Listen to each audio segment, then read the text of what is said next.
আজ ভেবেছিলাম যে করেই হোক একটা ব্লগ আমি শেয়ার করব। শ্যুট করা হয়ে গেছে, এডিট করার আর সময় পেলাম না। এত ব্যস্ত এত ব্যস্ত।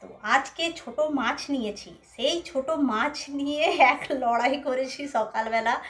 বাবারে বাবা, ওই মাছগুলো খেতে খুব ভালো, কিন্তু ওই পেট কেটে কেটে একটার পর একটা মাছ পেট কাটা, তারপরে ভালো করে ঘষে ঘষে, যদিও নুন দিয়ে আমি পরিষ্কার করেছি, পরিষ্কার করতে বেশি সময় লাগেনি, কিন্তু ওই যে এক একটা মাছ ওই কাঞ্চিতে করে পেট কাটতে 1.5 ঘন্টা আমার কোমরে ব্যথা হয়ে গেছে। তারপরে তো আমি নিজের মতো রান্না করেছি, শাশুড়ি মা ওনার মতো করে। এবার ওনার শরীর ভালো নেই এখন বলে আমার একটু চাপটা বেশি হয়ে যাচ্ছে। উনি তোরেন বানাবেন, ওনাকে একটু নারকেল টারকেল কুড়ে দিলাম, উনিও আমাকে হেল্প করেছেন। আমি আবার ওই মাছে কি বলে সবজিগুলো না ঝিরিঝিরি করে কাটতে পারি না, তো উনিও বসে বসে কেটে দিলেন, আমি ওনার তোরেন বানানোর জন্য ইয়েটা করে দিলাম, নারকেলটা কুড়ে দিলাম। এবার রান্না হলো, খাওয়া হলো, তারপরে হচ্ছে ঈশান। ভাবলাম ঈশানকে ঘুম পাড়িয়ে আমি এডিট করব। কোথায় পাবেন, ঈশান এখন ঘুমাচ্ছে জানেন, সোফাতে ঘুমিয়ে গেছে। সারা দুপুরটা এত মাতুনি, ঘুমাবে না তো ঘুমাবে না। তারপরে এখন ঘুমিয়ে গেছে। আমি একটু বাজারে গিয়েছিলাম, কালকে পোঙ্গল আছে। এবার আমার না সাদা রঙের ড্রেস নেই।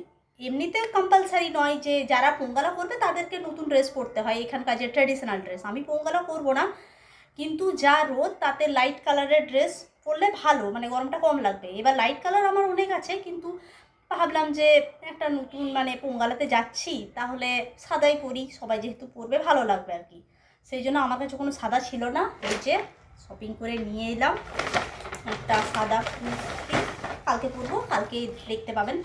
আর হচ্ছে সানগ্লাসটা মাস্ট আমার কাছে। মানে সানগ্লাস ছিল, পুরনো হয়ে গেছে, মানে সেই দাগ হয়ে গেছে, ভালো করে আমি দেখতে পাবো না। ব্লগ নেব তো, ভালো করে আমি দেখতে পাবো না, অন্ধের মতো ভালো করে নিয়ে এলাম। এবার এই করতে করতেই এখন কটা বাজছে, এখন আমি শ্যুট করছি এই ভিডিওটাই, এখন আপলোড করব। কটা বাজছে এখন, 6টা 10 না 15 বাজছে। এখন এই ভিডিওটা এডিট করব, তারপর আপলোড করব। আর ওই যে চ্যানেলটা যেটা মালায়ালাম ক্লাস, ওটাতে অনেকেই যারা নিয়মিত ব্লগ দেখেন তারা লিখছেন যে দিদি ব্লগ দিচ্ছ না কেন, বড় ব্লগ দাও, বড় ভিডিও দাও, ক্লাসগুলো ভালো লাগছে, আমাদের অনেক হেল্প হচ্ছে। তো তাদেরকে বলবো, তারা ভাবছেন যে আমার শরীর খারাপ, তো আমি এখন ঠিক আছি। 2-3 দিন আগে আমার শরীরটা খারাপ ছিল, শরীর খারাপের জন্য নয়, এই এত ব্যস্ততার জন্য আমি ভিডিও শ্যুট করতে পারছি না। তো আমাকে আরও 2-3 দিন একটু সময় দিন, মানে আপনাদের বলছি, ওই চ্যানেলের কথা বলছি। আর ওনারা এই চ্যানেলেও ভিডিও দেখেন, সেই জন্য একসাথে হয়ে যাবে আর কি।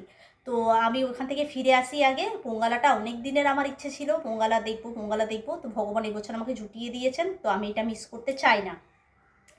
তো আগে ওখান থেকে শ্যুট টুট করে নিয়ে আসি। আর এই ফোনটা আজকে খালি করতে হবে, ফোনে এত ভিডিও হয়ে গেছে, এত ভিডিও, সেই ফোনের ভিডিওগুলো সমস্ত আজকে রাত্রে ফোন খালি করব। তারপরে ওখান থেকে প্রচুর ভিডিও নিতে হবে। ওখানে প্রবাসী বাঙালি প্রচুর আছেন, ওনাদের সাথে আমার পরিচয় হয়েছিল আমি যখন টিবান্ড্রমে গিয়েছিলাম দুর্গাপুজোতে। ওনাদেরকেও ভেবেছি নেব, ওনারা পোঙ্গালা করবেন, ওনাদের সাথে ফোনে কথা হয়েছে। এবার আমরা কোন লোকেশনে থাকবো সেটাই হচ্ছে কথা, মানে গোটা টিবান্ড্রম জুড়ে হবে পোঙ্গালা, বুঝতে পারছেন, মানে গোটা টিবান্ড্রম। এবার আমরা কোন লোকেশনে থাকবো, ওনারা কোন লোকেশনে থাকবেন সেটাই রাখিদির সাথে কথা হয়েছে। রাখিদি বললো তুই আমাকে লোকেশনটা পাঠাবি, তারপর দেখবো যদি সামনাসামনি থাকি তাহলে তোকে বলে দেবো, তুই আমাদের কাছে চলে আসবি, আমাদের শর্টগুলো নিয়ে নিবি, তারপরে তুই তোর মামি শাশুড়ির সাথে থাকবি আর কি, তারপর ওখান থেকে আবার বাড়ি চলে আসবি। এই হয়েছে কথা। তো আমি ওখান থেকে আগে শ্যুট করে আসি। তারপরে এখন প্রচুর টপিক, এখানে টপিকের অভাব নেই, এত টপিক, মানে ব্লগ বানাতে পারলেই হলো, আমার সময় হচ্ছে না। তো যাই হোক, ওখান থেকে ফিরে আসি, তারপর মানে গুছাবো, সমস্ত কিছু গুছিয়ে আবার যেমন ব্লগ দিচ্ছিলাম সেরকমভাবেই দেবো। এই কটা দিন প্লিজ আপনারা আমাকে একটু সহ্য করুন।